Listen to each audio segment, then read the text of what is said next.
नमस्कार, मी डॉक्टर सुबोध देशमुख। आजचा आपला विषय आहे तर तो म्हणजे खरा श्रीमंत माणूस कोण। आता मी श्रीमंताची व्याख्या सांगतो तुम्हाला। आता बऱ्याच जणांच्या मनामध्ये येत असेल की ज्याच्याकडे खूप पैसे आहेत, गाडी बंगला, त्याला श्रीमंत मानलं जाईल, पण तसं नाही आहे। सगळ्यात पहिली महत्त्वाची गोष्ट म्हणजे ज्याचं शरीर तंदुरुस्त आहे, ज्याचं शरीर निरोगी आहे, तो खरा श्रीमंत। दुसरी महत्त्वाची गोष्ट ज्याचं मन शांत आहे। तिसरी महत्त्वाची गोष्ट ज्याच्या खाण्यापिण्याच्या सवयी, ज्या हेल्दी ईटिंग हॅबिट्स आहेत।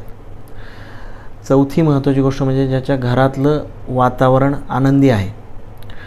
पाचवी महत्त्वाची गोष्ट ज्याच्याकडं थोडंसं ट्रॅव्हल्स किंवा व्हॅकेशनसाठी वेळ आहे। सहावी महत्त्वाची गोष्ट ज्याचं संभाषण चांगलं आहे। सातवी महत्त्वाची गोष्ट जो आपले आवडीनिवडी, आपल्या छंद जपतो आहे।